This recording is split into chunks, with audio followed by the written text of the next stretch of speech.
दीप प्रकाश का द्योतक है और प्रकाश ज्ञान का। परमात्मा से हमें संपूर्ण ज्ञान मिले, इसीलिए दीप प्रज्वलन करने की परंपरा है। कोई भी पूजा हो या किसी समारोह का शुभारंभ, समस्त शुभ कार्यों का आरंभ दीप प्रज्वलन से ही होता है। जिस प्रकार दीप की ज्योति हमेशा ऊपर की ओर उठती रहती है, उसी प्रकार मानव की वृत्ति भी सदा ऊपर ही उठे, यही दीप प्रज्वलन का अर्थ है। अतः समस्त कल्याण की चाह रखने वाले मनुष्य को दीप जलाते समय दीप मंत्र अवश्य पढ़ना चाहिए। हिंदू धर्म में किसी भी शुभ कार्य से पहले दीप जलाए जाते हैं। सुबह शाम होने वाली पूजा में भी दीपक जलाने की परंपरा है। वास्तुशास्त्र में दीपक जलाने व उसे रखने के संबंध में कई नियम बताए गए हैं।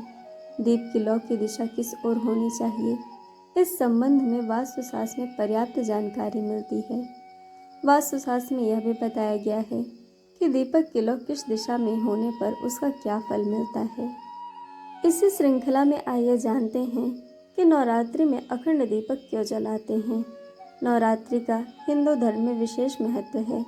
साल में हम 2 बार देवी की आराधना करते हैं। नवरात्रि के दौरान माता रानी को प्रसन्न करने के लिए श्रद्धालु कलश स्थापना, अखंड ज्योत, माता की चौकी आदि तरह के पूजन अर्चन करते हैं। नवरात्रि के 9 दिन हम घर पर कलश स्थापना और अखंड ज्योत जलाते हैं। अखंड ज्योत पूरे 9 दिन तक बिना बुझे जलाने का प्रावधान है। अखंड ज्योत जलाने के बाद आप उसे अकेला नहीं छोड़ सकते हैं, और अगर ये ज्योति बुझ जाए तो अपशगुन होता है। नवरात्रि में 9 दिनों तक देवी माँ को प्रसन्न करने और मनवांछित फल पाने के लिए गाय के देसी घी से अखंड ज्योत प्रज्वलित की जाती है। लेकिन अगर गाय का घी नहीं है तो अन्य घी से भी आप माता के सामने अखंड ज्योति जला सकते हैं। नवरात्रि के दौरान 9 दिन तक दीप को जलाए रखना अखंड ज्योति कहलाता है। मान्यता है कि नवरात्रि में दीपक जलाए रखने से घर परिवार में सुख शांति बनी रहती है और सभी कार्य सिद्ध हो जाते हैं। इसलिए नवरात्रि से पहले दिन संकल्प करते हुए अखंड दीपक को जलाना चाहिए और नियमानुसार उसका संरक्षण करना चाहिए। अब आइए जानते हैं अखंड ज्योति जलाने की विधि। नवरात्रि के दौरान जलाए जाने वाले दीपक यानी अखंड ज्योति को जलाने के भी कुछ नियम हैं, जिनका पालन हमें करना चाहिए ताकि हमें मनवांछित फल की प्राप्ति हो सके। आमतौर पर लोग पीतल के दीप पात्र में अखंड ज्योत प्रज्वलित करते हैं। यदि आपके पास पीतल का पात्र न हो तो आप मिट्टी का दीप पात्र भी इस्तेमाल कर सकते हैं। मगर मिट्टी के दीप पात्र में अखंड ज्योति जलाने से पहले दीप पात्र को 1 दिन पहले पानी में भिगो दें और उसे पानी से निकालकर साफ कपड़े से पोंछकर सुखा लें। शास्त्रों के अनुसार नवरात्रि में अखंड ज्योति जलाने से पहले हम मन में संकल्प लेते हैं और माँ देवी से प्रार्थना करते हैं कि हमारी मनोकामना जल्द पूर्ण हो जाए। अखंड दीपक को कभी भी जमीन पर न रखें। दीपक को चौकी या पटरे पर रखकर ही जलाएं। दुर्गा माँ के सामने यदि आप जमीन पर दीपक रख रहे हैं तो अष्टदल बनाकर रखें। यह अष्टदल आप गुलाल या रंगे हुए चावलों का बना सकते हैं। अखंड ज्योत की बाती का विशेष महत्व है। यह बाती रक्षा सूत्र यानी कलावा से बनाई जाती है। 1.25 हाथ का रक्षा सूत्र, पूजा में प्रयोग किए जाने वाला जो कच्चा सूत्र होता है, उसे लेकर उसे बाती की तरह दीपक के बीचों बीच रखें। अखंड ज्योत जलाने के लिए शुद्ध घी का इस्तेमाल करना चाहिए। यदि आपके पास दीपक जलाने के लिए घी न हो तो आप तिल का तेल या सरसों के तेल का भी दीपक जला सकते हैं। मगर ध्यान रखें कि इसमें सरसों का तेल शुद्ध हो और उसमें कोई मिलावट न हो। अखंड ज्योत को देवी माँ के दाईं ओर रखना चाहिए, लेकिन यदि दीपक तेल का है तो उसे बाईं ओर रखना चाहिए। अखंड दीपक की लौ को हवा से बचाने के लिए कांच की चिमनी से ढक कर रखना चाहिए। संकल्प समय खत्म होने के बाद दीपक को फूंक मारकर या गलत तरीके से बुझाना सही नहीं है, बल्कि दीपक को स्वयं बुझने देना चाहिए। ईशान कोण यानी उत्तर पूर्व दिशा को देवी देवताओं का स्थान माना गया है, इसीलिए अखंड ज्योत पूर्व दक्षिण कोण यानी आग्नेय कोण में रखना शुभ माना जाता है। ध्यान रखें कि पूजा के समय ज्योति का मुख पूर्व या फिर उत्तर दिशा में होना चाहिए। अखंड ज्योत जलाने से पहले हाथ जोड़कर श्री गणेश, देवी दुर्गा और शिव जी की आराधना करें।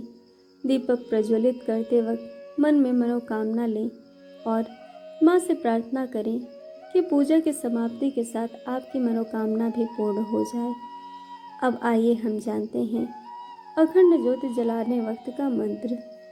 पहला मंत्र है ओम जयंती मंगला काली भद्रकाली कपालिनी दुर्गा क्षमा शिवा धात्री स्वाहा स्वधा नमोस्तुते। या फिर आप दूसरे मंत्र का भी जाप कर सकते हैं। दीप ज्योति परम ब्रह्म दीप ज्योति जनार्दन दीपो हरतमे पापम संध्या दीपम नमोस्तुते। शुभम करोति कल्याणम आरोग्यम धन संपदा शत्रु बुद्धि विनाशाय दीपकाय नमोस्तुते। आइए अब हम जानते हैं कि अगर अखंड ज्योत की लौ जिस तरफ जाती है उसका क्या लाभ होता है। नवरात्रि में अखंड ज्योत की लौ पूर्व दिशा की ओर रखने से आय में वृद्धि होती है। दीपक की लौ पश्चिम दिशा की ओर रहने से दुख बढ़ता है। दीपक की लौ उत्तर की ओर रहने से धन लाभ होता है। दीपक की लौ दक्षिण दिशा की ओर रहने से हानि होती है। यह हानि किसी व्यक्ति या धन के रूप में भी हो सकती है। किसी शुभ कार्य से पहले दीपक जलाते समय इस मंत्र का जप करने से शीघ्र ही सफलता मिलती है। अखंड ज्योत की गर्मी दीपक के 4 अंगुल चारों ओर अनुभव होनी चाहिए। ऐसा दीपक भाग्योदय का सूचक होता है। दीपक की लौ सुनहरी जलनी चाहिए जिससे आपके जीवन में धन धान्य की वर्षा होती है और व्यापार में प्रगति होती है। अगर अखंड ज्योत बिना किसी कारण के स्वयं बुझ जाए तो घर में आर्थिक तंगी आने की संभावना रहती है। दीपक में बार बार बाती नहीं बदलनी चाहिए। दीपक से दीपक जलाना भी अशुभ माना जाता है।